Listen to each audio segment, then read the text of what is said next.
Hello dear students, कैसे हैं आप सभी। आशा करती हूँ आप सभी ठीक होंगे, स्वस्थ होंगे और पढ़ने के लिए रेडी होंगे। Welcome to ICT virtual classroom Dehradun. My name is Samta और क्लास 7th में आपका चैप्टर नंबर 7 चल रहा था, वेदर क्लाइमेट और adaptation in animals according to the climate. तो इस चैप्टर के बारे में सारे कॉन्सेप्ट क्लियर हो चुके हैं। आपके एक्सरसाइज भी चैप्टर से संबंधित करवा दी गई है। आपको इंग्लिश में बोर्ड पे दिखाया गया है और उसको मैंने डिक्टेट करके हिंदी में भी उसका साथ साथ कंप्लीट करवाया था। तो कुछ और जो बाकी बचा है, let's go to the smart board and complete our chapter. बच्चों, क्लास 7th का आपका चैप्टर नंबर 7 चल रहा था, जिसका एक्सरसाइज हम करवा रहे थे, है ना। तो क्वेश्चन हमने कुछ किए थे, मल्टीपल चॉइस क्वेश्चंस किए थे कुछ, जिसमें पहला क्वेश्चन था कि मैक्सिमम और मिनिमम टेम्परेचर डेली डिस्प्ले किया जाता है जो वेदर बुलेटिन में, वो कौन सा होता है। वो होता है आपका हाईएस्ट डे का टेम्परेचर और लोवेस्ट आपका नाइट का टेम्परेचर, जो भोर के समय में और दोपहर के बाद लिया जाता है। ठीक है। सेकेंड क्वेश्चन आपका कराया गया था, out of the given definitions which is the most appropriate definition of climate. जलवायु की सबसे परफेक्ट परिभाषा क्या है। वो ये है कि बहुत लंबे समय तक, बहुत लंबे काल तक अगर किसी एक जगह की मौसम का परिवर्तन एक जैसा ही रहता है तो उसको, वेदर पैटर्न को आप जलवायु कहते हैं। ठीक है। थर्ड था आपका कि डेजर्ट क्लाइमेट में क्या होता है। तो वहां पे जलवायु कैसी होती है, हॉट होती है, गर्म होती है और शुष्क होती है, क्योंकि वहां पे पानी कम बरसता है। तो डेजर्ट क्लाइमेट अगर डिस्क्राइब करना है तो उसमें हॉट एंड ड्राई क्लाइमेट लिखना होगा आपको। ठीक। नेक्स्ट क्वेश्चन आप सभी ने किया था कि पहेली अगर एक वाइल्ड लाइफ सेंचुरी जाती है जहां पे बहुत सारे पेड़, झाड़ियां, शार्क और बहुत सारे एनिमल्स अगर दिखाई देते हैं तो वो लोकेशन कौन सी रही होगी। तो वो आपका ट्रॉपिकल रीजन रहा होगा, उष्ण कटिबंधीय क्षेत्र रहा होगा, जिसके बारे में चैप्टर में हमने बहुत अच्छी तरह से पढ़ा था। ठीक। नेक्स्ट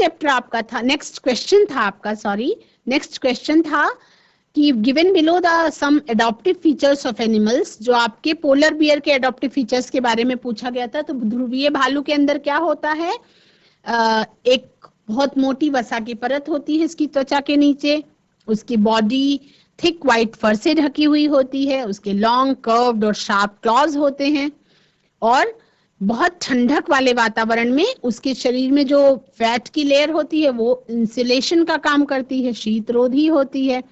जो थिक व्हाइट फर की डबल लेयर होती है वो प्रोटेक्ट करती है उसको शिकारियों से और गर्म रखने में भी उसको सहायता करती है। अदर फीचर्स क्या हैं, उसके स्ट्रॉन्ग सेंस ऑफ स्मेल होती है और उसके अलावा और भी बहुत सारे फीचर्स होते हैं। नेक्स्ट हमने देखा था which of the following statement is correct. Penguins के बारे में लिखा इन्होंने कि दे कैन नॉट स्विम, तो ये आंसर गलत था। वो बहुत अच्छे स्विमर्स होते हैं पेंगुइन्स, जैसे आपके ध्रुवीय भालू अच्छे स्विमर्स होते हैं उसी तरह से पेंगुइन्स भी बहुत अच्छे स्विमर्स होते हैं। ठीक। ट्रॉपिकल रेन फॉरेस्ट्स में कौन सी एनवायरमेंटल कंडीशंस होती हैं, उनमें एबंडेंट रेनफॉल होती है, प्रचुर मात्रा में वहां पे पानी बरसता है, वहां पे हॉट और ह्यूमिड क्लाइमेट होता है, वहां पे लाइट और मॉइस्चर भी प्रचुर मात्रा में होती है। ठीक है। नेक्स्ट हमने देखा था बच्चों कि कोल्डेस्ट रीजन, इस पूरी पृथ्वी पर सबसे ठंडी जगह, सबसे ठंडा क्षेत्र कौन सा है। तो वो है पोलर रीजन, ध्रुवीय क्षेत्र, जहां पे सबसे ज्यादा ठंडक होती है। Most part of the year क्या होता है, वहां पे बहुत ज्यादा ठंडक होती है। 6 महीने तक तो सूरज डूबता ही नहीं है और 6 महीने तक सूरज वहां पे उगता भी नहीं है। ठीक है। फिर हम कल कुछ वेरी शॉर्ट आंसर क्वेश्चंस कर रहे थे, जिसमें एक क्वेश्चन आया था, a fish dies when taken out of water whereas a wall lizard will die if kept under water. अगर मछली को पानी से बाहर निकाल दिया जाए तो वो मर जाती है, और अगर एक छिपकली को पानी में डाल दिया जाए तो वो मर जाएगी। क्यों, रीजन क्या होगा, वही उनके शरीर में अनुकूलन होता है अपनी जो उनके निवास स्थान होता है, हैबिटेट में रहने के लिए उनका शरीर अनुकूलित होता है, तो अगर जो उनका अनुकूलित वातावरण है उसके अलावा, उसके निवास स्थान के अलावा अगर उसको अलग कहीं भी रखा जाएगा तो वो सरवाइव नहीं कर सकेगा। तो कौन से उसमें जो एबिलिटीज हैं वो एबिलिटीज क्या कहलाती हैं? अनुकूलन या एडॉप्टेशन कहलाती हैं। आपका क्वेश्चन था कि कौन सा एक उदाहरण दीजिए कि कौन सा ऐसा जानवर है, कौन सा ऐसा जंतु है जो पृथ्वी पर और जल में, जल और थल दोनों पर रह सकता है, उभयचर प्राणी, वो है आपका फ्रॉग। ठीक है, फिर आपका ये बहुत इंटरेस्टिंग क्वेश्चन था कि कुछ वर्ड्स दिए गए थे, ये वाले कुछ वर्ड्स दिए गए थे और जिनके जो लेटर्स थे उनको क्या कर दिया गया था? जम्बल करवा दिया गया था, इधर उधर करा दिया गया था। तो उनको अनस्क्रैम्बल करके क्या करना था? सही तरीके से उसको सेट करना था और इस तरीके से ताकि वो उससे एक मीनिंगफुल वर्ड बन सके, और वो मीनिंगफुल वर्ड का हिंट दिया गया था। जैसे आपका ये दिया गया था क्लाइमेट, जिसको मैटलाइस लिख दिया, एरोपल लिख दिया, ट्रेमोमेरेट लिख दिया, यानी कि क्या कर दिया? लेटर्स को जम्बल करा दिया गया, इधर उधर कुदा दिया गया। तो उसको जब सही जगह पे सेट किया गया तो आपके वर्ड्स बन के आए क्लाइमेट, आपका वर्ड बन के आया पोलर, वर्ड बन के आया थर्मामीटर, और आपका फोर्थ वर्ड बन के आया ह्यूमिडिटी। ठीक है, फिर हमने कौन सा क्वेश्चन किया था? हमने ये वाला क्वेश्चन किया था जिसमें कॉलम 1 में जंतुओं के नाम दिए गए थे और उन्होंने कौन कौन से अनुकूलन दिखाए हैं, क्या एडॉप्टेशन दर्शाते हैं, वो आपने लिखे कॉलम नंबर 2 में। ठीक, फिर why is it difficult to predict the weather of a place while it is easy to predict its climate? जलवायु का प्रेडिक्शन करना इजी है और मौसम का पूर्वानुमान लगाना या वेदर प्रेडिक्शन करना मुश्किल काम है। क्यों? क्योंकि वेदर प्रेडिक्शन इसलिए मुश्किल है क्योंकि मौसम जल्दी जल्दी बदल सकता है। जैसे आज अगर सुबह धूप है तो शाम को बारिश हो सकती है, लेकिन जलवायु मौसम जैसा है देहरादून का, वो बहुत लंबे समय से है, तो पूरी दुनिया को पता है कि देहरादून की जलवायु कैसी है। ठीक है, तो वेदर पैटर्न चेंज होते हैं जल्दी जल्दी, और आपका जो क्लाइमेट है वो इतनी जल्दी चेंज नहीं होता, वो एक लंबे समय तक एक जैसा ही रहता है। Write 2 common adaptive features of a polar bear which help in keeping it warm. Polar bear में 2 और कौन से एडॉप्टेशन वाले फीचर्स होते हैं जो उसको ध्रुवीय क्षेत्रों में गर्म रखने में हेल्प करते हैं? वो है आपके layer of fat under skin for insulation और long curved and sharp claws to walk and run on slippery ice. यानी कि त्वचा के नीचे वसा की एक मोटी परत जो शीतरोधी का काम करती है, और लॉन्ग कर्व्ड लंबे मुड़े हुए शार्प क्लॉज जो आपको उसको बर्फ पे चलने में और दौड़ने में सहायता करते हैं। ठीक है, फिर पेंगुइन में कौन से 2 एडॉप्टिव फीचर्स पाए जाते हैं? एक तो उनकी बॉडी स्ट्रीमलाइंड होती है, देयर बॉडी आर स्ट्रीमलाइंड, और उनके फीट कैसे होते हैं? जो जालवत संरचना होती है उसमें, मेकिंग देम गुड स्विमर्स, वो उन्हें अच्छे तैराक बनाते हैं। डिफरेंस लिखना था बच्चों, वेदर और क्लाइमेट में क्या डिफरेंस है, ह्यूमिडिटी एंड रेनफॉल में क्या डिफरेंस है, climates of polar region and tropical rain forest में क्या डिफरेंस है, और maximum and minimum temperatures of the day में क्या डिफरेंस है। चैप्टर जब आप पढ़ रहे थे तो इन कॉन्सेप्ट्स को बहुत अच्छी तरह से क्लियर करवाया गया है। तो आपको अगर रेगुलर पढ़ते रहेंगे आप लोग तो क्वेश्चन के आंसर करने आपके लिए बहुत इजी होंगे, बहुत आसान होंगे। ठीक है, वेदर क्या है? Weather is the daily fluctuation in temperature, humidity etcetera. यानी कि मौसम क्या है? मौसम दैनिक आधार पर होने वाले, प्रतिदिन होने वाले तापमान और आर्द्रता, इसमें सब में जो उतार चढ़ाव होता है। फ्लक्चुएशन का मतलब क्या होता है? उतार चढ़ाव। फ्लक्चुएशन जो होता है तापमान में और आर्द्रता में, उसको क्या कहते हैं आप? मौसम कहते हैं। क्लाइमेट क्या है? Climate is the average weather pattern of a place, यानी एक जगह का औसत मौसम का जो पैटर्न है वो आपका क्लाइमेट या जलवायु कहलाता है। ह्यूमिडिटी क्या है? Humidity indicates the वेटनेस of a place, एक क्षेत्र विशेष की जो उसके एटमॉस्फेयर में, वातावरण में जो नमी की मात्रा है, नमी के कारण जो उसके अंदर ठंडक है, वेटनेस है, वो क्या कहलाती है? आर्द्रता कहलाती है। ड्यू टू नमी, आर्द्रता को आप बोल सकते हैं कि जो उमस होती है, जैसे गर्मी के मौसम में जून और जुलाई के टाइम में क्या होती है? उमस होती है। तो वो उमस की होती है जब स्वेटिंग ज्यादा होती है, उस समय पे उसमें वेटनेस पाई जाती है due to amount of moisture in the atmosphere. उसके वातावरण में जो मॉइस्चर का अमाउंट होता है उसी को क्या कहते हैं? ह्यूमिडिटी या आर्द्रता कहते हैं। रेनफॉल क्या है? रेनफॉल इज द ड्रॉप्स, सभी बच्चों को पता है, rainfall is the drops of water that fall from clouds on the ground, यानी कि बादलों से पानी की बूंदें बन के जो जमीन पे गिरती हैं वो क्या कहलाती हैं? रेनफॉल या वर्षा कहलाती है। पोलर रीजन और ट्रॉपिकल रेन फॉरेस्ट में आपको डिफरेंस लिखना है, तो you can write polar region remains very cold for most part of the year। ध्रुवीय क्षेत्र जो हैं वो वर्ष के अधिकांश समय में क्या होते हैं? बहुत ज्यादा ठंडे होते हैं। और ट्रॉपिकल रेन फॉरेस्ट में यू कैन राइट कि tropical rain forest is hot and humid through out the year, यानी पूरे वर्ष उष्ण कटिबंधीय वर्षा क्षेत्र जो हैं वो गर्म होते हैं और ह्यूमिड का मतलब आर्द्र होते हैं। वहां पे नमी की भी मात्रा बहुत ज्यादा पाई जाती है, इसीलिए वहां पे वेजिटेशन भी बहुत ज्यादा पाया जाता है। आप पॉइंट्स को बढ़ा भी सकते हैं और कम भी कर सकते हैं। फिर difference between maximum temperature and minimum temperature, तो मैक्सिमम टेम्परेचर में लिखेंगे maximum temperature occur in the day during afternoon in between 2 to 3 PM, ठीक। और minimum temperature occurs in the night at dawn. मैंने आपको बताया था डॉन का मतलब होता है बच्चों भोर का समय और डस्क का मतलब होता है संध्या का समय। तो डॉन, जब भी आपको डॉन लिखना होगा, डॉन का मतलब होता है भोर का समय, यानी कि अर्ली मॉर्निंग। अर्ली मॉर्निंग का आप समझ सकते हैं सुबह का 4 बजे का समय जो है वो आपका डॉन का टाइम कहलाएगा। और शाम का जब सूर्य अस्त हो रहा होता है और रात होने से जस्ट पहले का टाइम जो होता है वो कहलाता है डस्क। तो डॉन और डस्क में डोंट बी कंफ्यूज, कभी भी कंफ्यूज नहीं होंगे। Dawn occurs in the night, night का मतलब वो रात का समय होता है लेकिन सुबह होने वाली होती है उस समय, उसको आप हिंदी में भोर का समय भी कह सकते हैं। नेक्स्ट क्वेश्चन है fill in the blanks in the paragraph given below. एक पैराग्राफ दिया गया है और उसमें डैश डैश लगा हुआ है, तो अगर आपको उसके बारे में आता है तो आप उसको फिल करके पैराग्राफ को कंप्लीट कर सकते हैं।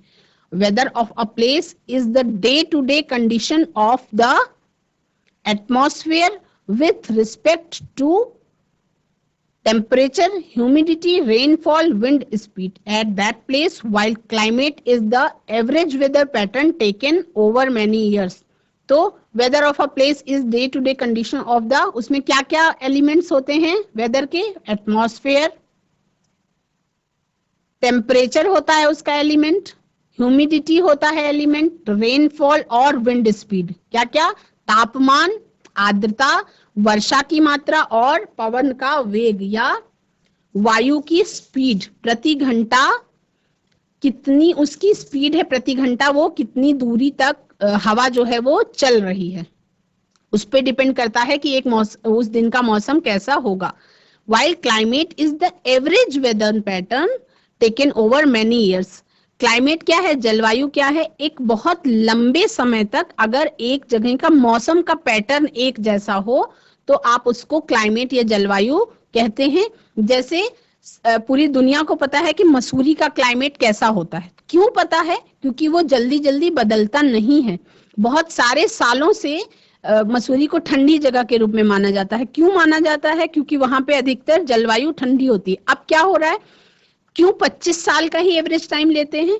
क्योंकि बच्चों जिस तरीके से लोग एडवांसमेंट हो रहा है, जिस तरह से मॉडर्नाइजेशन हो रहा है, ग्लोबल वार्मिंग जैसे बढ़ रही है, तो क्या हो रहा है, धीरे धीरे क्लाइमेट में भी चेंजेस आ रहे हैं। तो इसलिए एवरेज टाइम जो लिया गया है वो आपका लगभग 25 साल का लिया गया है कि 25 साल के एवरेज टाइम के बाद धीरे धीरे वेदर पैटर्न थोड़ा थोड़ा चेंज होने लग जाता है। नेक्स्ट क्वेश्चन है given below is a list of climatic conditions and some examples of animals। Read them carefully and place the items in the relevant columns as shown। यानी कि कुछ लिस्ट में कुछ क्लाइमेटिक कंडीशंस दी गई हैं और कुछ एग्जाम्पल्स दिए गए हैं जानवरों के, तो उनको आपको सावधानी पूर्वक पढ़ना है और उसके बाद उससे संबंधित कॉलम में उसको लिखना है। ठीक, जानवरों के नाम क्या क्या दिए गए हैं? Penguin, gorilla, monkey, reindeer.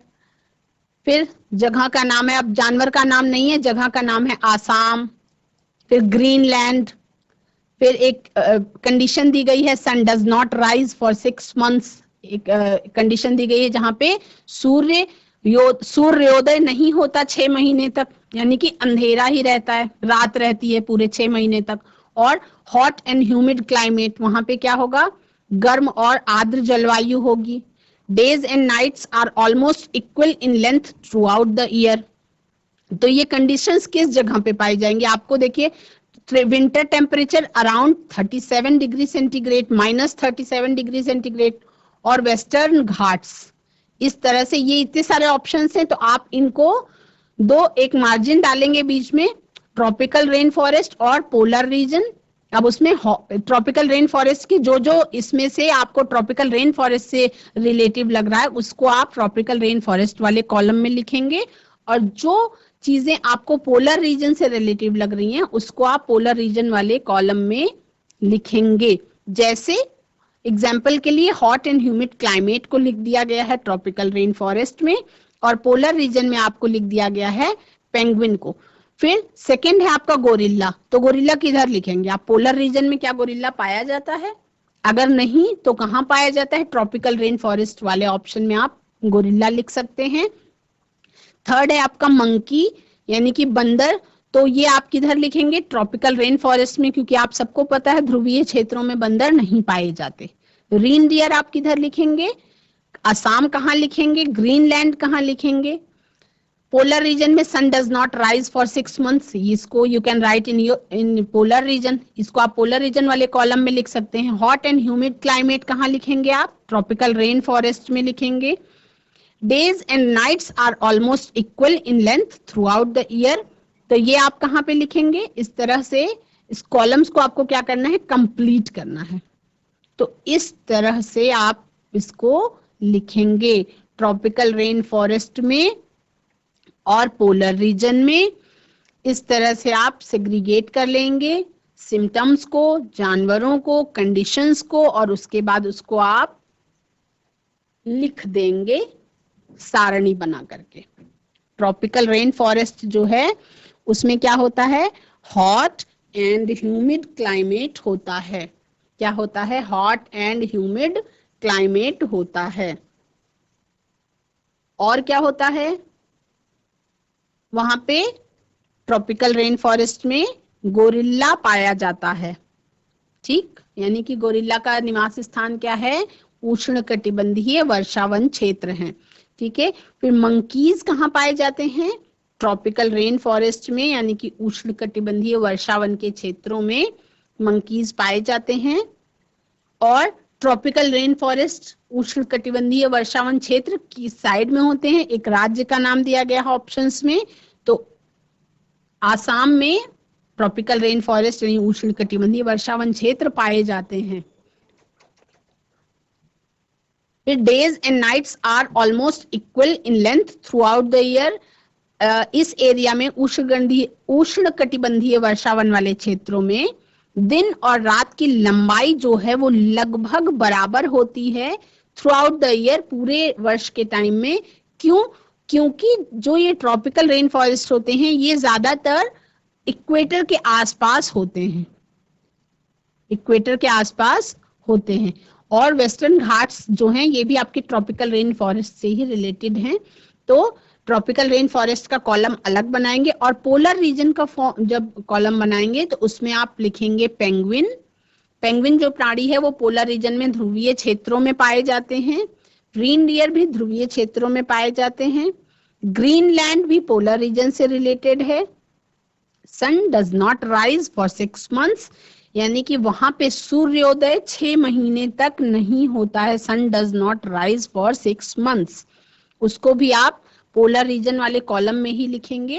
और विंटर टेम्परेचर आपका वहां पे कितना हो जाता है? मिनिमम -37 डिग्री सेंटीग्रेड तक वहां का मिनिमम विंटर टेम्परेचर चला जाता है। तो उसको भी आप किस में लिखेंगे? पोलर रीजन में लिखेंगे, ठीक है। उसके बाद तो आप सभी बच्चों ने क्या किया इस चैप्टर में, आपने क्या क्या चीजें, क्लाइमेट और एडॉप्टेशन, मेन क्या था, एडॉप्टेशन।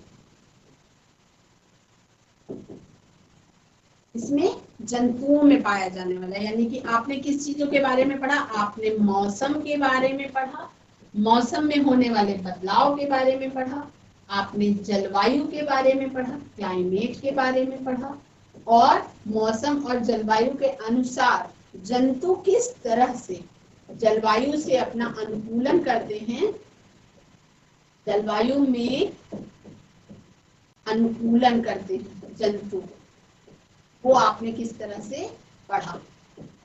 ठीक, तो चैप्टर आपका यहाँ हो गया है खत्म।